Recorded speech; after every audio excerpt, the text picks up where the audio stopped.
Hi, on behalf of the Mindalia TV team, welcome to Mindalia live streaming. Thousands of people around the world follow us because we are working into raising the level of consciousness in the planet, sharing information actually that can help raise the level of consciousness in the planet.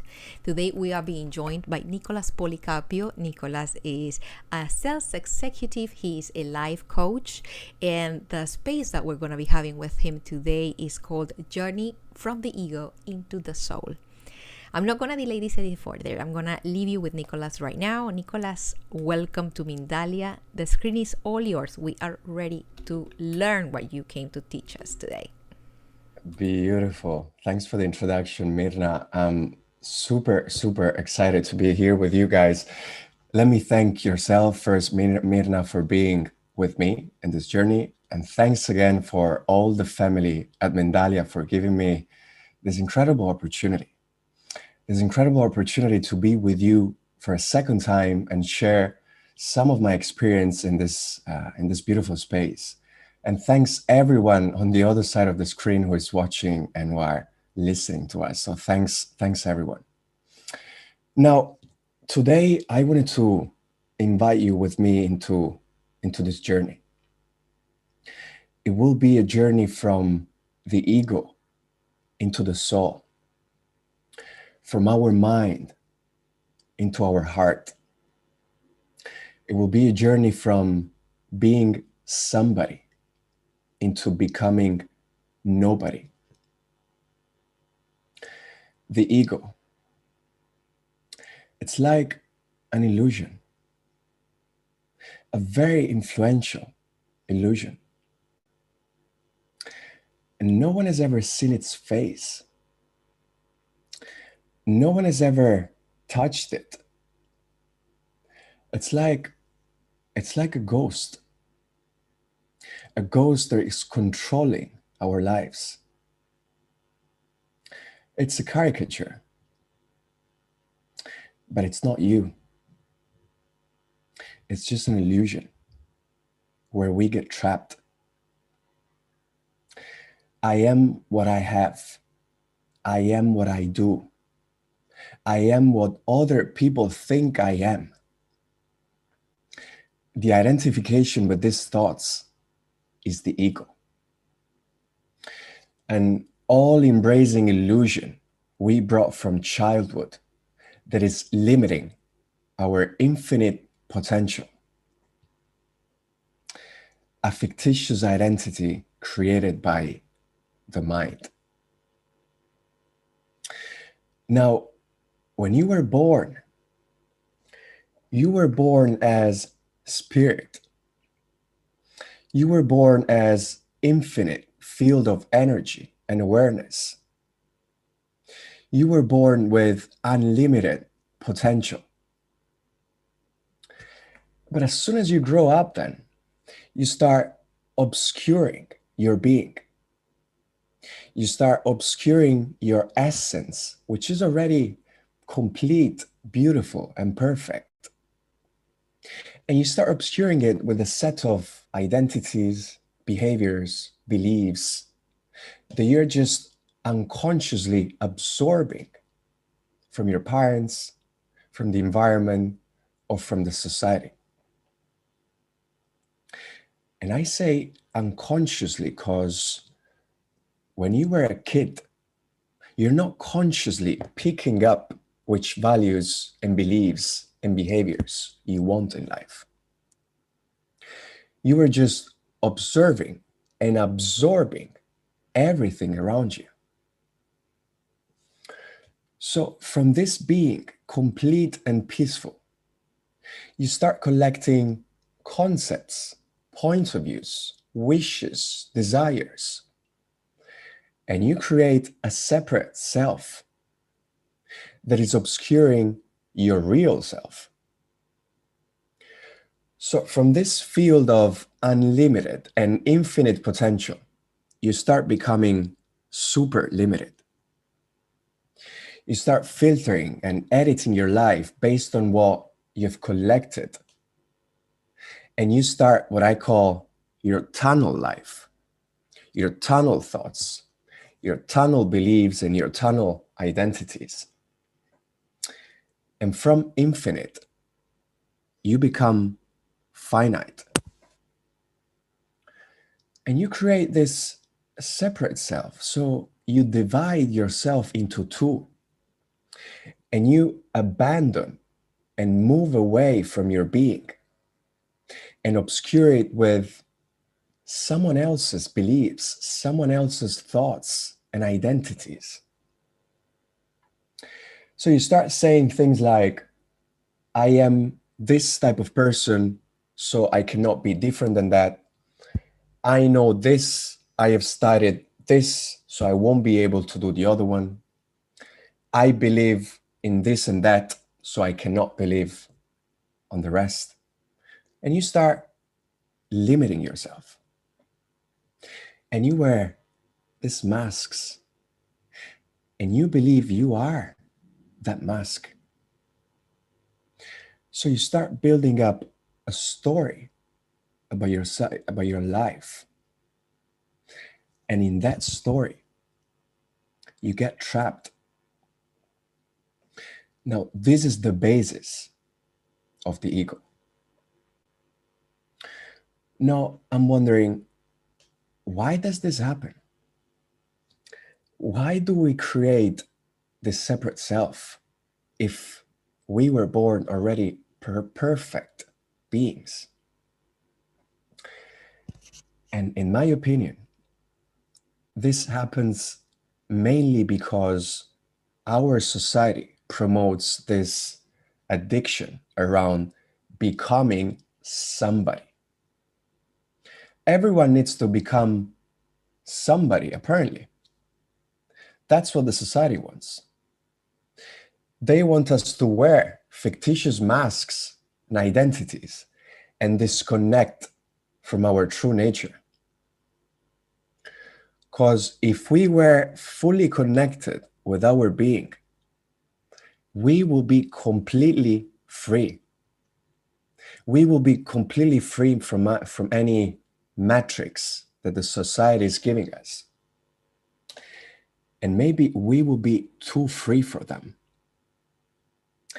And maybe the society does not really want us to be totally free, as you might have seen this year with COVID. But that's another story.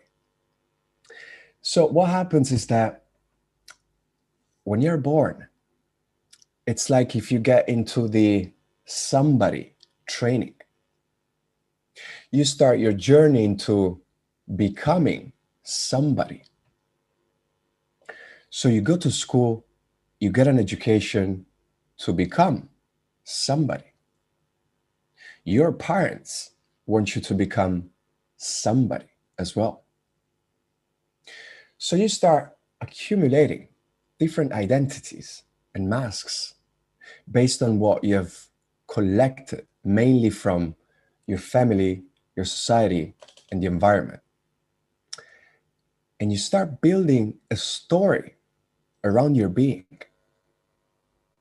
So you walk on the street and you think you are somebody. You think you know who you are because you dress like somebody. Your face looks like somebody as well. And you notice that everyone around you is also busy being somebody. So we start seeing others as separate from ourselves in terms of what they have, how they look, how they dress. And we notice that everybody has a deep sense of somebodyness. This is what our society promotes. Our culture is mask driven, identities driven. So you start with the job, you start building a social role and wear a specific mask and a specific suit. But at some point, you realize that that job, that mask that you've been wearing, it's not comfortable anymore. and doesn't make you happy. So you wear a different mask, you start a different job, until you realize that you don't feel comfortable with that mask either. So you keep readjusting yourself and readjusting yourself until you feel that maybe there is something deeper than our accumulated identities. Maybe there is something beyond our ego and our conditioned mind. And hey, don't get me wrong, the mind is a fantastic tool. The mind is a wonderful tool. The problem comes when you look for yourself in it. When you're trying to look for yourself in objects, thoughts, or identities, that's when the mind becomes an egoic mind. Because the ego derives its sense of self from things, status, cultures, and stories. It's like a screen of mental conditioning through which you see and act on the world. So you try to find yourself in things, and it first becomes my car, my house, my clothes. But you never quite make it. Seems like you're never able to find yourself in them. And you keep looking and looking, and you keep having more and more. And you end up losing yourself in them. And in this mental chaos, you start building a relationship of codependency with the external world. You start setting impossible conditions for your feelings of joy and happiness. So you say things like, only if I will achieve this job, I will then be happy. Only if I get this house, I will then be happy. And you keep looking and looking, and it's an endless quest. So you start living at the mercy of the external world. You start giving up your own power and putting it into something else or someone else's hands. And you might even start blaming others or external circumstances, and you create this victim state that gives a pretty satisfying sense of identity to your ego. Or on the other side, you can identify yourself as well with the one who is victorious in the world, the one who is achieving a lot of things, the one who feels strong and powerful. Because the ego does not mind which identity you take. They're both equally strong and false. Because usually people think about the ego as someone who feels stronger or better than someone else. But also people who have a self-image of being a victim have a strong ego identity. For many people, their main sense of egoic identity is unhappiness. And they're just looking for the next thing to feel even more unhappy or to complain or to be angry at. So you keep looking for yourself in forms and things related to the external world.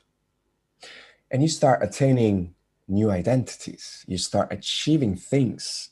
You have a beautiful house. You have a beautiful car. You have a fantastic job.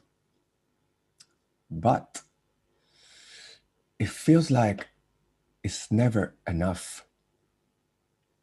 So you start sensing a feeling of never being fully satisfied. It looks like you never feel complete.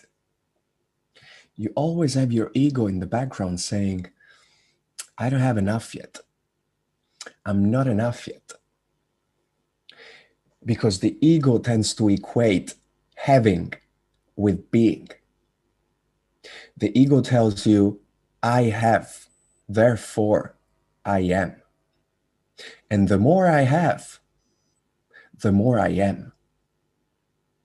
So it's constantly needing and asking you for more and more in this deceiving path to fulfillment. And it's always making you look for the next thing in order to be happy, for the next thing in order to feel complete. And usually, the only thing you are rejecting, the only thing the ego is escaping from is the present moment. Our dear and lovely present moment.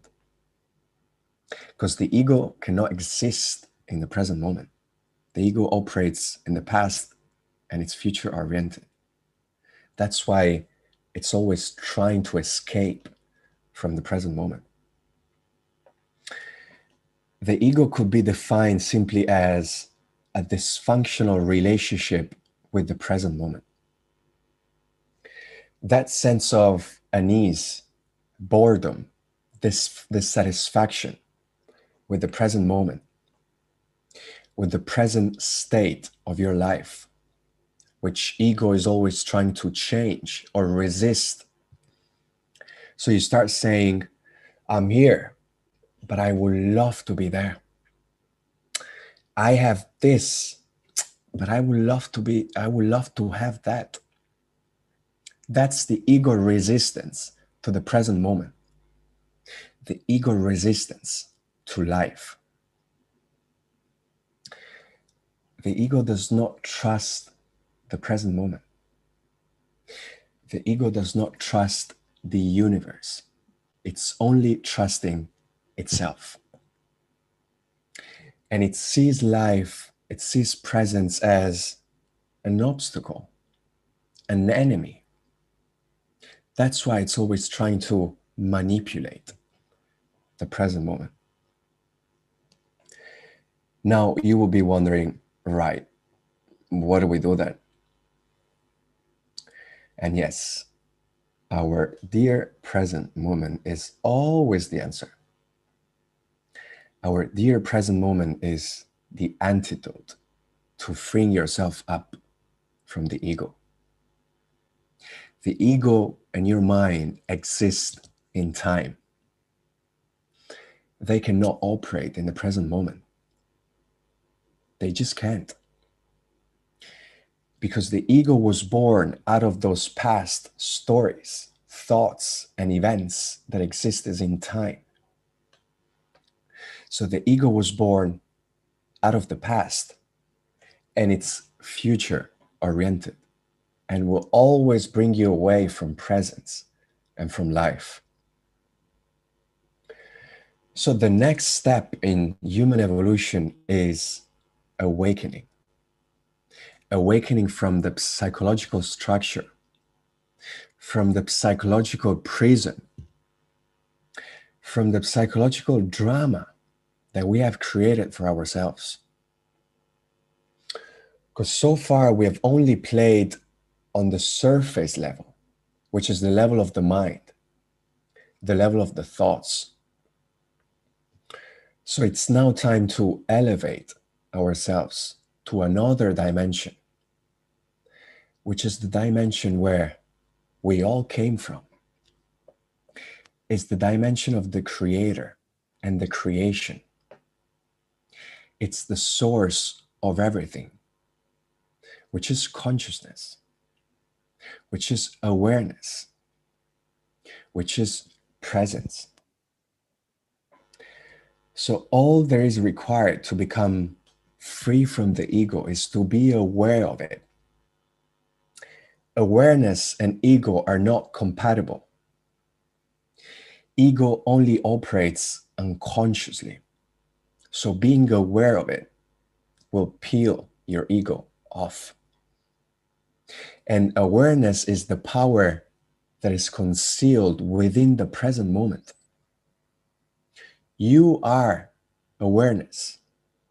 Your being that you've been abandoned is that awareness that you are escaping from.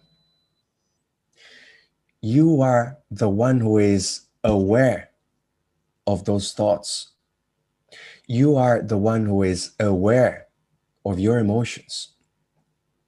So regaining connection to your real self, cultivating your pure awareness, your presence, is how we go beyond the ego. So start observing whenever you catch yourself being trapped into mind-made games, which are creating unnecessary negative narrative. And when you become the watcher, the observer, you see clearly the dysfunction of that voice in your mind that is causing suffering. When you can start observing your egoic construct, you are beginning to go beyond it. And you start detaching yourself from your mind. And when you detect an egoic mental pattern going on here, do not take it too seriously. Just mire them, make fun of them. Your mind will not like that you're making fun of those bollocks thoughts that you're having, because your mind is realizing that you're finally aware of your thoughts. And watch out, because watching and observing your mind does not mean that you go against it or resist it. The ego is not an enemy. The ego is not an enemy. If you have been successful so far on what you've done and what you've achieved, it's to some extent thanks to the ego as well. So we don't have to reject the ego. We don't have to fight it. Because we need to wear masks. We need to wear identities to live in the world and to play by the worldly rules. You just need to become aware of it. You just need to become aware of your ego patterns and use them in your favor. Your ego needs to start taking instructions from you. So watch those masks that you've been wearing and use them whenever it's necessary. So the ego is not the problem. The problem comes when you believe you are those masks, when you believe you are those egoic identities. So you must get rid of the illusion of who you are, not of the ego. And the problem comes when you've only played and known the egoic and mental dimension of this life, and you haven't explored a deeper dimension, which is presence, which is the formless dimension. And it's the dimension of your soul. So you need to build a relationship both with your ego as well as with your soul. You need to play with your mental and psychological dimension. And you need to connect to the dimension of presence, to the dimension of your heart on a daily basis, so that you can balance the two. And by connecting to your soul, to your presence, you will get in touch with the artist within yourself, with your creative genius. So you need to have developed a relationship both with your ego, with the form, as well as with the formless, your awareness, your soul. Because at the end of the day, the game is not really about becoming somebody. The game is about becoming nobody. The game is about getting out of your suit, getting out of that mask that felt extremely limiting. And as you free yourself from your somebodyness, from your personality, you start experiencing a place in the world where your being, where your sense of I am is enough to feel whole and complete. You find a place of stillness and silence where you become the witness of your story, the witness of your life, and you start observing yourself. You're finally a spirit having a human experience. And you realize that your deeper sense of self, your deeper sense of who you are, does not depend on what your mind has been telling you so far. Because you are the user of your brain, but not your brain. You are the traveler in a body, but not your body. You are the thinker of your thoughts, but not your thoughts. I love you guys. Thanks for this. Mirna, I'll give it back to you. Thank you, Nicolas, for sharing with us your time, for sharing with us your knowledge. It has been a true pleasure. I hope so. Yes, it has been. There are questions that, of course, arise after Good. hearing you. If you ask me, the way I see it is, it's like a married couple. They need to go to counseling, ego and spirit, right?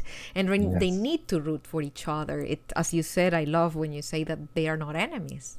We are not enemies with none of the parts that are, that build us. We have a question here. I loved your analogy, by the way. You should be sitting here next time and give the talk. Thank you. Thank you. Someone in YouTube, I'm not sure because they didn't identify themselves. Right. We are two inside, and it's the hardest to understand this. Nothing external will give us what we need.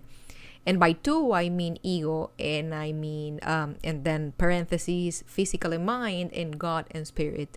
Everything is within us. So Yeah. if I piggyback right on said comment, we live on a society that it's minded towards have, get more, consume, be in a certain way, like you need to look as a certain model or a certain stereotype. How can we open ourselves when we have this, when we're craving something different? What would you think is the starting pack of someone that wants to leave that life behind? Beautiful. Thanks for this question from this unknown user. Hey, I'll tell you a bit about my experience because everything that I've shared so far came from what I've learned from my past, and I'll answer the question by giving you some sharing about my past. So I've been living a pretty mind-driven and ego-driven kind of life. As you know, I've worked on the corporate environment, and specifically, I've worked in sales. And in sales, you live by your mask, you live by your identities. Everyone is living wearing different identities as mask, and you need to have a strong ego to survive. And again, that's not the problem. The problem was that I was fully identified with my ego. I was wearing my salesman mask. I was identified with my clothes, with my shirts, with my jacket. But I've never really felt too comfortable with that suit and with that mask. And I was realizing that I was getting promotions, I was getting another promotions, and then hitting the target and hitting my target again. And I was constantly needing for more and craving for more. I was closing a deal today. I was maybe content and happy for a few minutes. And then the ego was back and say, come on, man, give me more, give me more. And let me explain you that egoic pattern. The ego will always want to extend its territory of identities. So if you have achieved this, and that, the ego will always want another one, another piece of cake, and then another piece of the cake. Because the ego will never be satisfied with the little territory that he has gained on you. So that craving, that sense of dissatisfaction is one of the main egoic pattern. Now, how do we deal with it? The way I dealt with it, and the lockdown y el confinamiento helped me quite a lot, because the lockdown basically decreased the intensity of my work, decreased the intensity of my mental activity, and finally gave me the opportunity to connect and to open the doors to my real self, above and beyond my egoic mind. So a practical example that I want to give you is my day-to-day life before was the following. I was waking up, little meditation session, little training session, but from 9 to 7, I was mainly living by my mind and my thoughts. I was rushing from a place to another, from a thought to another. So I was constantly driven by my past, and I was only future oriented. It's like if I had lived with my head under the water and detaching myself from life, which is presence. So 80% of my day-to-day life was occupied by thoughts and mind. Then the COVID came, lockdown came, and I saw a shift in my day-to-day life, because before my mind was occupying 80% of my day-to-day life. Now it maybe occupies 30, 40% when I'm proactively doing something, because I've balanced the compulsive thinker and compulsive doing dimension with pure being. So I've started connecting to presence. And connecting to presence means, Mirna, if you are watching me and listening me fully, you are in presence, because there are no thoughts going on in your mind at the moment. If people out there are fully, están prestando atención fully a lo que digo and what I'm saying, that's a level of presence. You can achieve presence with your eyes open, watching a tree, engaging with nature, or engaging in a conversation where you are fully listening. But we're never there. We're always somewhere else. We're eating and we're somewhere else. I know. Now, el puente, the bridge that is going to help you anchor yourself to the present moment, and it's the most basic one, and the first step I will start from is your breath. Your breath is the bridge between the conscious and the unconscious. Is the only life energy that keeps you alive that you can control. You have two life energies that keep you alive: your heart and your breath.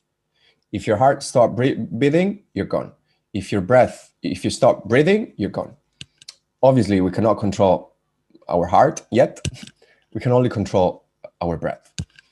So the only and very basic exercise of closing your eyes and just focus on your breath, that will anchor you to the present moment. Then obviously you tell me, okay, I start meditating, and guys, let's demystify meditation. You don't have to go crossed legs in a sofa. You can meditate standing up, you can meditate sitting, we can meditate together now. So forget about the the image of the yogi What we've been meditator. told about meditation, it doesn't need to be like that. We can be Exactly, doing our exactly, dishes and still doing meditation. exactly. Thanks, Mira. So you will sit there and you will start focusing on your breath. And at some point, there will be the ocean. The ocean of your mind and thoughts will start coming to you because they want to grab you away from the present moment. And they will tell you, Mirna, what the hell are you doing there sitting? Mirna, go back to work. Go back to do your things. And you start this exercise of just letting them pass by one time, two times, day one, day two. And your mind at some point will realize, fuck, I'm losing power over this guy. I'm losing my control over this guy. This guy is preferring presence over me. So that's the exercise. Day one, it will be an ocean of thoughts. Just let them go.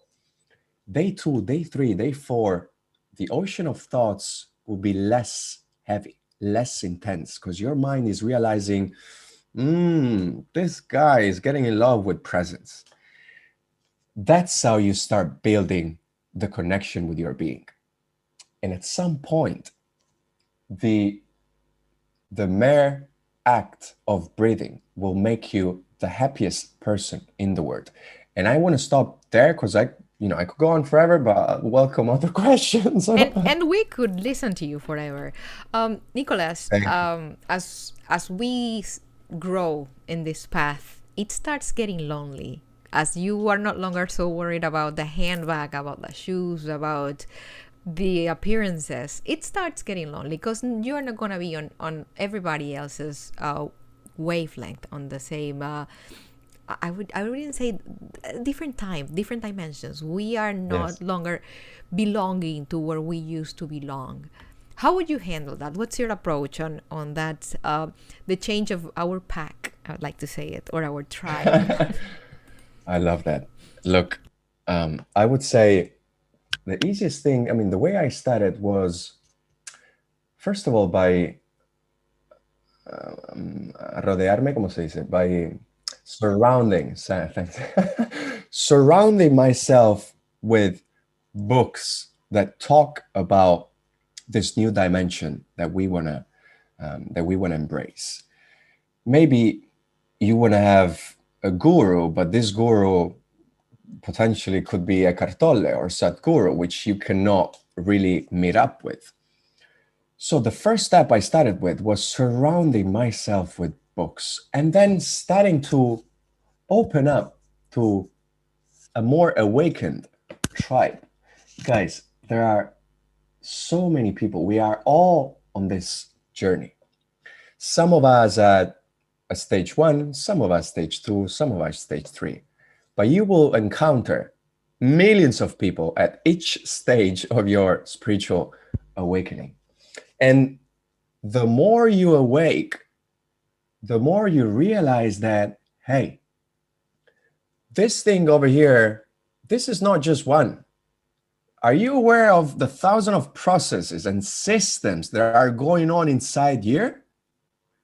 So at some point you realize that it's not that you are alone. You are with thousands of yourselves all the time, because you've got a breath, you've got a heart, you've got an energy, you've got a mind, you've got emotions, you've got a penis, you've got everything within yourself, which is constantly running your life, but you have never paid attention to it because you have only paid attention to everyone and everything around yourself, but yourself.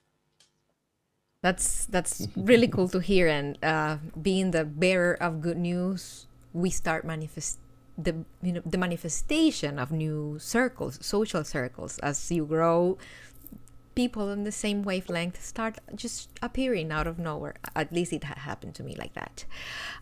Yes. Gifts from the universe start coming to you. Yes. Let's take a look at let's see, as we grow into being and not only having, where do you see us going, professionally speaking? Like the foundation of the society we live in right now. It is, as we said earlier, based on profit. We don't want to stop making money. We don't want to stop just profiting. That's still great, but the question is, because you are part of both worlds, you Yes. have a very conscious mind, you have awakened in a way, and you are in your path to growth and spirituality, but you still belong to the corporate world. So where do you see us? If I wanted to, like, a little bit of a sci-fi situation, where do you think we're going? I love this question. Whenever I'm being asked questions about the corporate world, I've been there, I'm still there, so I love them. So I want to tell you a few things, and I'll try to be as quick as possible, even though I'm not really sometimes usually able to be very quick in my in my summary. So the first thing I wanted to demystify, guys, spirituality, whatever you want to call it, does not mean that you do not talk about money, right? Money is a fantastic tool to generate and expand your purpose and your heart. Because I hear, I collaborate with a lot of fantastic coaches and healers, and some of them, they just don't address the topic of money. Money is an area of your life. As much as work, nutrition, food, love is another area of your life, money is exactly the same. So please, as much as you look at your nutrition, your health, your fitness, your love, your relationship, look at money as well. Obviously, we're not talking about the money will never be the objective. Money is a consequence, is a result of your conscious emprendimiento, entrepreneurship. This is key. If you're not doing everything that you're doing for money, but money is just a natural byproduct, a natural consequence of what you're doing, you won the lottery. So this is better. You don't have to stop suddenly, but yes, we reached the end of our conversation, and I want you to give us your closing thoughts, because time is precious. As us, of course. My closing thoughts. Look, I'm I don't know what to say. I'm just extremely happy to have met you guys at Mindalia. A month ago, Dolores reached out to me. I didn't even know you guys. So I'm like, who are these people? And then I've watched what you do. I've watched the people you work with. So for me, it's an honor to be here with you, Mirna. Last time with John. The audience that you have is just spectacular. So guys, I love you. I love you. It is reciprocal. Thank you for sharing with us your time, your knowledge. We have to leave, but before leaving, as always, I just want to remind the people that are with us. Mindalia is an international nonprofit organization. Our mission is to share information that can help us raise the level of consciousness in the planet. You can help us, leaving us a positive comment, giving us a like, sharing our content. You can even donate in our website, www.mindalia.com, because when you are doing that, as I said previously, you're helping us reach as much people in the planet as possible. You're also helping us develop more content, like what we just had with Nicolas Policarpio. It was a wonderful talk, and I'm just gonna say goodbye now with gratitude as always until our next Mindalia live streaming. See you soon.